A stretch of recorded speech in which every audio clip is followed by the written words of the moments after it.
big dogs. All right. All right.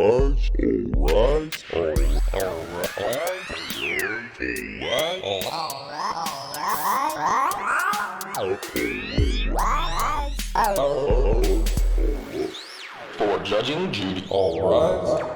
Hello and welcome to Judging Judy, the podcast that puts Judy Shineland on trial. I'm Dan G. This is how it works. Each week, we'll take a look at an episode from Judge Judy's long and extensive body of work. I'm talking 25 years, actually a little bit more than that. We'll look at the cases, yeah, but we'll also look at Judy herself. Did she give the petitioners to her court a fair shake, or is she guilty of being a bad judge? Before I jump into things, you might be wondering, why Judge Judy? Is something wrong with you? What's wrong with you? Why won't you tell us what's wrong with you? Look, yeah, of course, there's something wrong with me, and I imagine that over the course of this podcast, we'll have plenty of time to explore my hang-ups and their various sources. But when it comes to the why for this podcast, for Judge Judy, our judge du jour, the fact is that for over 25 years, Judy was more than an extremely well-paid real judge deciding cases in a fake courtroom. She was a cultural icon, like Cher, but wearing a very starched robe. Wait, did Cher ever play a judge? She must have. I'll follow up on that. Anyway, Judy, she had her top-rated show. She had books. She got a Guinness Book World Record, which you usually have to eat a lot of cockroaches to get. She even won an Emmy, which you usually have to eat a lot of cockroaches to get. Sure, there were TV judges before Judy.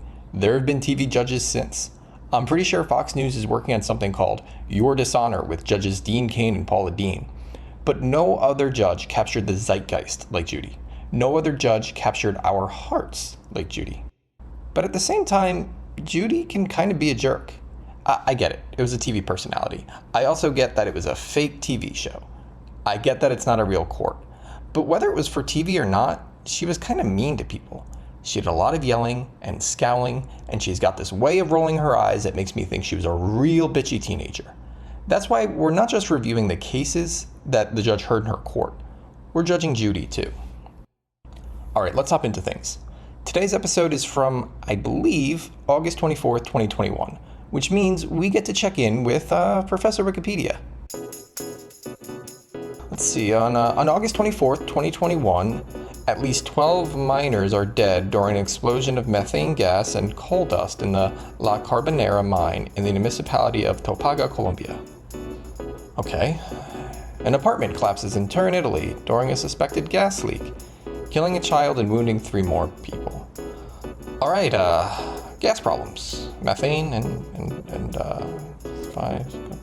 13 people dead. Got it. But surely it's not all bad news. Let me just scroll down here. A senior member of the Yakuza, Satoru Nomura, is sentenced to death by a court in Fukuoka, Japan, for ordering 4 assaults, one of which was deadly. Nomura has denied participating in the crimes. It is the first time that a senior member of the crime group has been sentenced to death.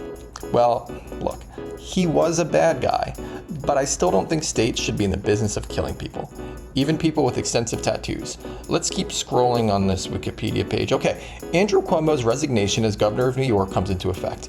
Lieutenant Governor Kathy Hochul is sworn in, making her the first woman to serve as governor of New York. Hey, that's half good news. I think we would all preferred if Cuomo had gone the way of Kmart, so we'd never have to even hear of him again. Instead, he's kind of more Bed Bath & Beyonding us, rising from the dead and running for mayor. Okay, so Professor Wikipedia was not a help at all. That's what we get for trusting a professor of Spock studies. Let's just check around the internet. Let's see, New York Times. All right, August 24th, 2021. Ooh, FDA fully approves Pfizer BioNTech vaccine, a first for COVID-19 shot. That's definitely good news. I bet things after this, I bet they went off splendidly for everyone. No one could have objected to a vaccine for a disease that killed millions, right? All right, next story, feeling good. Tiffany Haddish would like to share some facts about shark sex. Sure. Tiffany, whenever you're available, you can share those. You can share those on this podcast if you'd like. 2 for 2. Thank you, New York Times. Now let's flip to the biggest movies. The top 3 movies on this day in 2021 were Free Guy, Paw Patrol the movie, and Jungle Cruise. Before you say anything about Paw Patrol, I'll have you know that it got 82% in Rotten Tomatoes. 82%. For a movie where Kim Kardashian, Dax Shepard, and Tyler Perry do animal voices in a thinly veiled propaganda piece for the police state. You know what? It must have gotten that Jimmy Kimmel boost. He played the part of Marty Muckrucker, Adventure City's finest investigative journalist.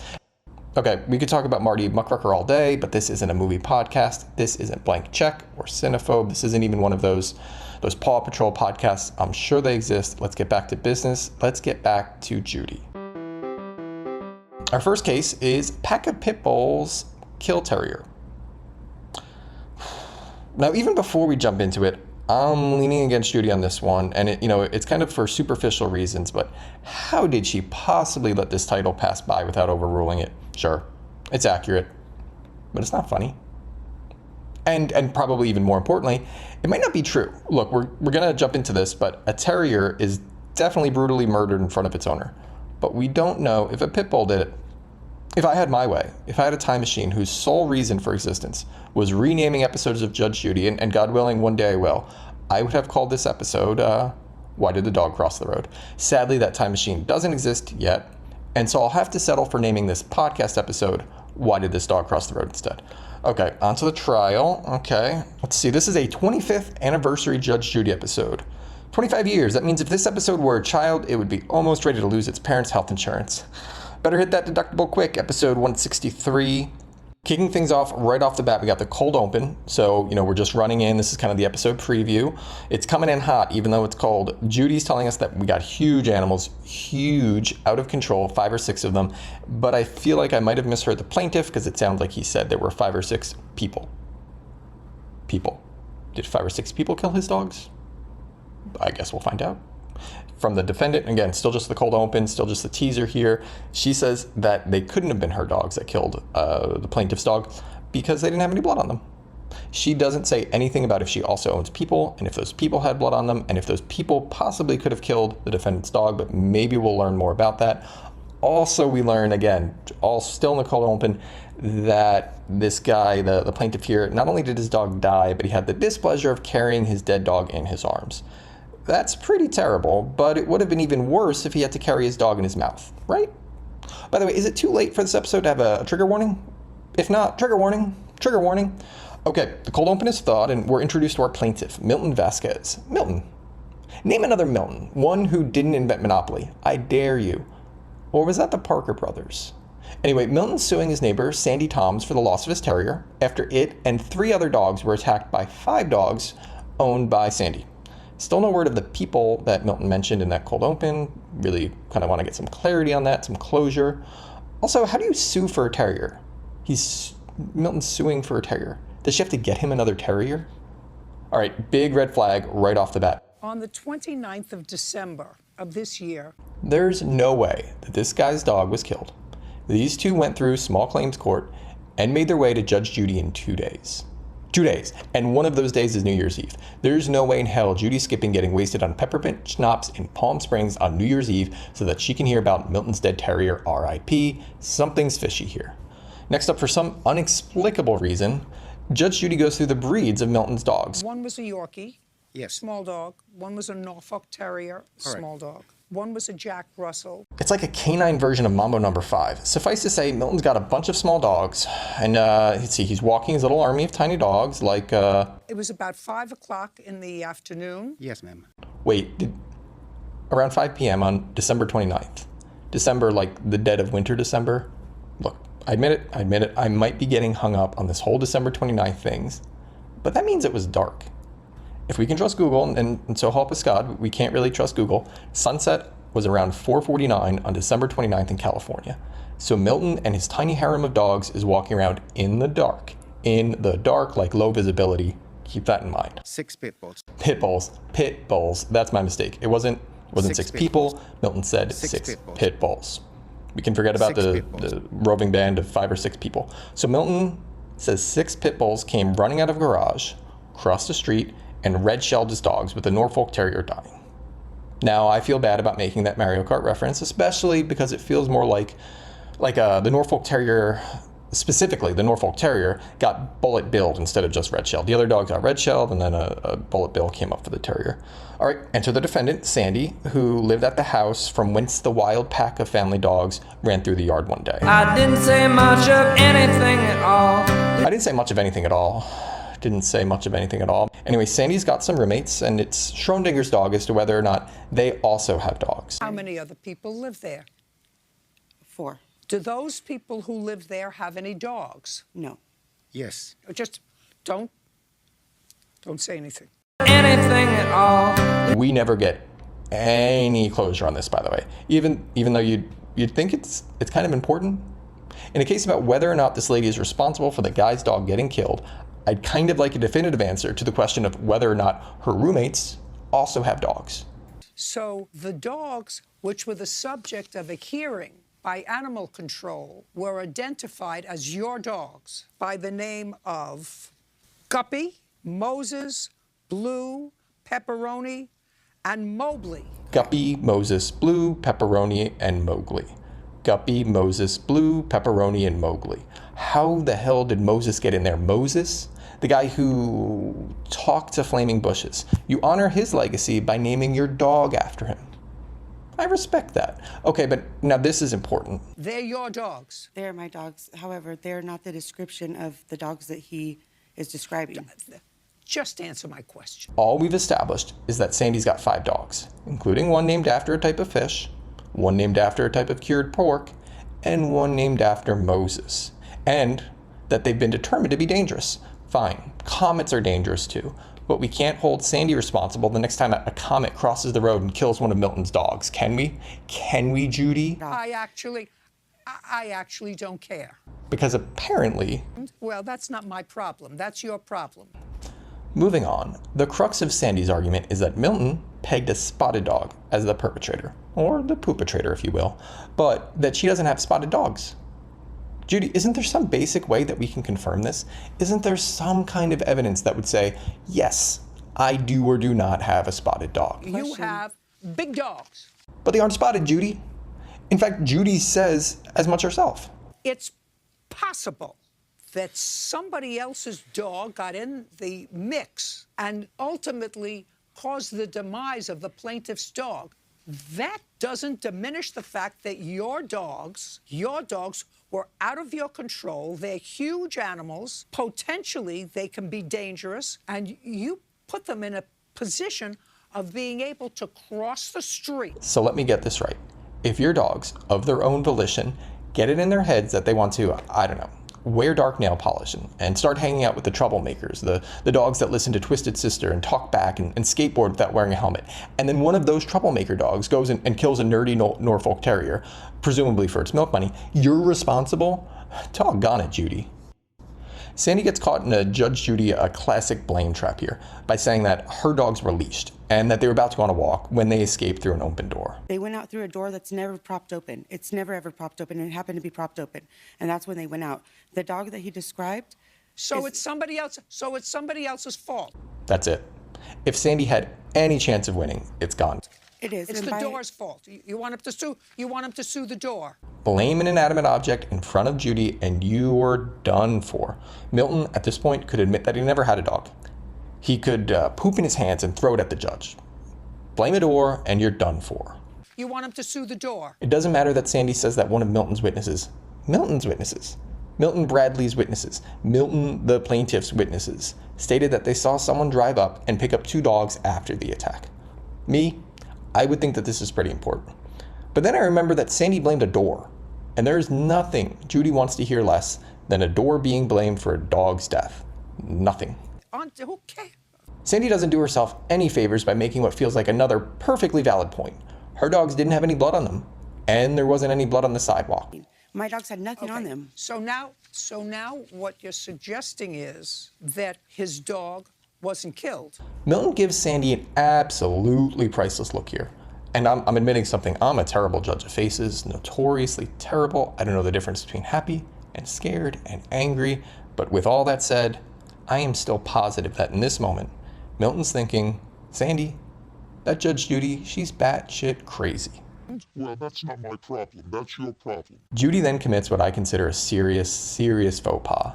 In an effort to prove that her dogs are not vicious, that they're not bloodthirsty, and that they can get enough of that cookie crisp, Sandi offers to show the judge pictures of her dogs, and one of them even has hip dysplasia, as if to say, this dog can barely walk, how can it maul? You've got to walk before you maul. You've all heard that before. But Judy refuses. Judy does not want to see pictures of Sandi's dogs, which is puzzling to me.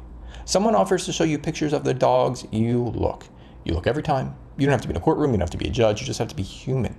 Maybe Judge Judy is qualified as a judge. Maybe she is smart. I don't want to call any of that into question, but not looking at dog pictures, that makes her heartless. Qualified, but heartless. For better or for worse, Milton's Norfolk Terrier died instantly. And all joking aside, no one wants to carry their dead dog home after it's been murdered by a phantom spotted dog. I feel for Milton, I do. I just think Sandi's getting all the blame for something her dogs may or may not have done. They might be pit bulls, they might be German shepherds. But what Sandi's really got here are a bunch of scape dogs. Sandi draws more of her honor's ire by trying to call into question Milton's recounting of the events, but Judy's having none of it. I can't help but think that Judy's hiding something. I don't know, are we sure she wasn't in Riverside on December 29th, killing Norfolk Terriers? Oh, no, that's right. December 29th, peppermint schnapps, Palm Springs, that's right. The verdict is coming up after the break, plus case number 2, which, based on this little teaser, apparently involves crazy talk and cussing on Facebook. That is a tease. Back from the break, and we find out that Milton is suing for the cost of a Norfolk Terrier. So this isn't about vet bills. And look, Milton doesn't say he's going to go immediately and buy another dog, but this is about getting another $3,500, right, for the value of the dog. Whereas Sandi, she's got a bunch of shoddy, hip-having pit bulls, and they almost definitely came from a shelter. Milton's thinking about the value of a dog, and I can't help but think that he's going to go to a breeder and get another purebred. Judy, don't do it. Don't give this man money so he can go buy another dog like it's the last, I don't know, Magikarp card he needs to complete his little Pokemon set. Don't Magikarp us, Judy. Don't do it. But who am I kidding? Judy's not even ruling in favor of Milton. She's ruling against Sandi and her door-blaming ways. Yep, there it is, $3,500 for Milton, so you can go buy another Machoke or Rapidash or that one Pokemon that looks like Chris Pratt. In their parting words, after the judgment, we hear Milton, the guy who needs $3,500 to buy another dog when there are plenty of good dogs in shelters and rescues. He claims that this judgment will make the community safer. Safer? You're gonna need a lot more than $3,500 and a Charmander to make Riverside safer. All right, next case, it's Davis versus Davis, and maybe this is because it's a 25th anniversary episode, but we've apparently gone back in time. Instead of an empty courtroom like we had for the first one, we've got a big audience, and everyone, Judy and the bailiff, they're all looking a little younger. If I'm to believe what I have read on the internet, this case is from 2014. I won't do the whole Wikipedia thing again. Just know that when it comes to the world of Davis v. Davis in 2014, the last Fast and the Furious movie that anyone had seen was Fast and the Furious 6. You might remember that one is the one where Vin Diesel's Dom Toretto character, he spends most of the movie playing Bejeweled. That's the deal. Take it or leave it. All right, kicking it off. Whoa, Bailiff Bird has a gigantic ring on. I don't want this to become a visual thing where you've got to, listen to the podcast and then go on Instagram or YouTube, but this thing is enormous. It's turquoise. I think it's turquoise and with gold around it. It's about the size of one of Flavor Flav's clocks, except it's on Bailiff Bird's ring finger. It's like looking into the eye of Sauron, if the eye of Sauron were in Santa Fe, New Mexico instead of Mordor. It must be taken deep into Mordor and cast back into the fiery chasm from whence it came. All right, enough distractions. Our plaintiff for the second case, Gary Davis, is suing his daughter Tanisha Davis, no relation, just kidding. He's suing for the cost of appliances and 3 cell phones. Hello, Moto. Not to be upstaged by dear old dad, Tanisha is countersuing Gary, no relation, for harassment. The basic situation, as alleged by Gary, who's looking remarkably hangdog, is that Tanisha asked him to apply for a credit card to purchase appliances for her after she moved into a new place. For some reason, Judge Judy asked which store specifically, leading to a name drop that Best Buy surely couldn't have been happy about. Best Buy. Thousands of possibilities, get yours, and while you're at it, get your dad to pay for it with a new store credit card. Gary says that he obliged Tanisha, agreeing to buy these appliances and a handful of cell phones for his daughter, so long as she paid him back. I assume, since it's 2014, that she needed multiple cell phones to get extra turns in Farmville. This all seems fairly straightforward. I'm sure that as soon as Tanisha could, she paid the bill, right? Right? We had a discussion with her, and she said what? The last discussion I had with her, she said she was going to pay it. Say no more, Gary. Say no more. Sir, did you call her again? No, we started talking on Facebook, and she started talking like she had just met me on the street somewhere, and I just deleted her off my Facebook. What do you mean it was like she met you on the street? She started talking crazy, cussing at me on the computer. On Facebook? Yes. Like what? was disrespectful things, like I wasn't her father. Oh, and this all started over what? A NutriBullet? A Nokia Lumia 1520? After being disrespected, Gary says he cut off communications with Tanisha, except that... And then this morning when I woke up, she had posted a picture up on my page, and I deleted that. Picture of what? Of her face. I'm no big city lawyer, but posting a picture of your face on the plaintiff's Facebook the morning you're going up against them on Judge Judy, I don't know if that's disrespectful as cussing, but it's cold-blooded. Tanisha's side of the story is a little more sordid, according to her. Gary agreed to make the purchase to make up for his previously lackluster parenting. Alternate title for this case, Deadbeat Dad Done Dirty by Double-Dipping Daughter. Judge Judy walks Gary through an uncomfortable deep dive into his finances. Long story short, he's on disability, most of his money goes towards rent, and he lives alone. I'm getting the vibe from Judge Judy that she doesn't think that Gary should have been paying for his daughter's BlackBerry passport or her Hamilton Beach double Belgian waffle maker. Now, Tanisha's working at Walmart. She's got 2 kids, but she's looking to better herself through higher education. There couldn't be anything wrong with that. To seek betterment, just to become a better person. I mean, even if you're, I don't know, 34 like Tanisha, right? There couldn't be anything wrong with that. It's time to not be a full-time student. To be fair, something is a little fishy about Tanisha's school. So you pay the tuition yourself Yes. out of the $500 or $600 that you get from Walmart? Yes. What's the tuition? Right now it's $60 monthly. I mean, it was 2014, so she didn't use Klarna or Afterpay. Maybe she had her school on layaway. No tuition in the world is $60 a month for a full-time student. Nobody in the world pays that. Tanisha may be going to the Hollywood Upstairs Medical College. Hi, everybody! But I can't fault her logic here. Am I not supposed to take him when he didn't pay anything for me when I was growing up? No child support, no nothing. You're 34 years old. I know I am 34, up. but if he offers Grow it, up. then am I not supposed to take it? In one fell swoop, Tanisha shares her feelings about her father and dooms any chance she might have had at getting Judge Judy on her side. And you don't care. No. He doesn't care about you either. Well, Judy, I just don't know if that's true. He did buy her that Sony Xperia Z3 from Best Buy. Best Buy, broken homes, broken dreams, and an expert installation all under one roof. Judy's stance here is pretty simple. Gary didn't support Tanisha when she was a kid. Why should he support her now? Especially when he's on disability. I mean, how can he pay for his rent and who has an income of $877 And that a can month. afford his liquor? I'm talking. Alcoholic? I'm talking. You know, that might explain Gary's hangdog look. I'd still like some clarity on Bailiff Bird's big ring, though. Anyway, Judy very summarily rules in Gary's favor, proving more than anything else that $2,000 might make up for what Tanisha owes him, but it won't be enough to make him whole. Grow up. Lest you think that the credits mean this particular episode of Judge Judy is over. He has a problem with his liquor. He can't remember anything. He'll give you something, and as soon as he's broke and he don't have money for his liquor, We talk all the time, but she just don't know what she's talking about. then there's a problem. He's going after everybody. He sues everybody. This is not his first case. All right, to summarize, Judge Judy ruled in favor of both of the plaintiffs, Milton for the loss of his dog and Gary for the loss of his dignity. The money he spent on his daughter's appliances and phones, $3,500 for Milton and just a hair over $2,000 for Gary. Now for the most important part of the show, my verdict. It's my turn to determine guilt or innocence. It's my turn to judge Judy. I'm going to use a broad set of criteria here, but what I'm basically looking at is this. Was justice served? For the plaintiff? For the defendant? For us? For the listening public? As a judge, was Judy innocent? Did she do her job? Or was she guilty? Which means her behavior or her rulings or her whatever represented a miscarriage of justice. When it comes to today's episode, I gotta say Judy's guilty. Sure, Milton's dog died, but we don't know that Sandi's dogs did it. There was no blood on Pepperoni, there was no blood on Moses. But Judy was like a dog with a bone, a ferocious dog. She couldn't countenance that another dog might have been responsible, like the 2 that a mysterious car drove up and spirited away. It wasn't just that I disagree with Judy's decision. I also disagree with her thinking that losing control of your dogs is tantamount to letting your dogs murder another dog. That's a wild leap of faith. For her treatment of Sandi and for siding with Milton, who probably went out and spent the money on another purebred dog, Judge Judy today is guilty. Oh, and as for Tanisha and Gary, yeah, I think she actually got that one right, but she's still guilty.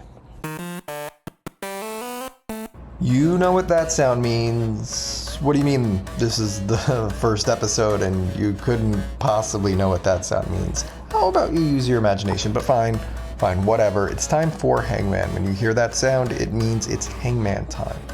Now in the future, I hope to have guests, and we can play this together. But for now, I'll be playing alone using hangmanwords.com. But lest you think this is the kind of hangman you played as a child, perhaps in 8th grade, perhaps in Mr. West's pre-algebra class, perhaps when you should have been learning algebra. But if you thought those things, you're wrong, quadratically wrong, because unlike the game you used to play in the margins, there are stakes this time. That little stick figure, in each game of Hangman that we play on Judging Judy, that stick figure represents a real live person of some notoriety. And to prevent any kind of funky business, any kind of sabotage, that person has to be someone that me or the guest would prefer not to see hanged. So if we figure out the puzzle, the person survives. But if we fail, that person dies. Not literally, metaphorically, symbolically, spiritually, but not literally. All right, up on the gallows this week is Stephen Colbert. Whew. If getting short-shifted by the con men at Paramount weren't enough, now his life is on the line, metaphorically speaking. Oh boy, I better get this right. So I've got 6 chances, and I'm using the SAT words word list. Let's see how I manage. Let me just navigate here. Okay, so 6 chances. We got 1, 2, 3, 4, 5, 6, 7, 8, 9, 10, 11 letters. You might be thinking this is a terrible idea for a podcast, terrible idea when we don't have a visual medium. We're going to persevere, though. We're going to persevere, and we are going to save Stephen Colbert. I'm going to go with a common letter, one of the big ones. The first letter in Rice-A-Roni, R. All right, here's the 5th letter. So we got 4 blanks, R, and then a bunch of more blanks. Okay, let's make it 2 for 2. I'm going to guess O. All right. O is not just the letter I guessed, but the shape of our hangman's head here. So now I have 5 guesses left. We have a head. We know there's an R and there's not an O. What about T? Ooh, we got a body. In this case, Stephen Colbert's body. Imagine it navy suit, red tie, white shirt underneath. Maybe like a sky blue tie. All right, let's try another one. Let's try I. Oh, 2 I's. Blank, blank, blank, blank, R, blank, I, blank, blank. That didn't really help me at all, but at least I didn't add any legs to our poor hangman here. What about B? Oh, we got a leg. We got a left leg. Left leg and no B. So we got a right arm, right leg, still to spare. Let's go E. It must be an E. So many letters left, there must be an E. Blank, blank, blank, ER, like George Clooney. Blank, blank, blank. Okay. Making some moves here, Let's guess D. Let's see if there's a D in here. Nope. Left leg, right leg, body, head, 2 guesses left, and no D. What about H? Nope, right arm. So they are offering me a clue, a hint. I'm not going to take it because I'm a man of valor, a man of honor. I only have vowels, besides the R, which is not a vowel, as it turns out. But let's see how I manage. Let's see what it looks like. The G. No, I was wrong, and I killed him. I'm a murderer. This little hangman, this little Stephen Colbert, his metaphorical blood is on my hands. The word was superficial. I'm so sorry to his family, to his friends, to his enemies who only define themselves via their relationship to him. I'm so sorry. Thank you so much for listening to the first episode of Judging Judy. I hope you had a good time. I only have one last segment, and that is an out-of-context quote from Judge Judy. We have thousands of lads in state institutions, and most of them come from homes on public assistance. In too many states, the welfare keeps flowing while the kids are in jail. This is dumber than dumb. Thanks again. Like, subscribe, share, fornicate, and listen to my other podcast, Sincerely Sydney, which is about a time-traveling failed newspaper advice columnist. Bye.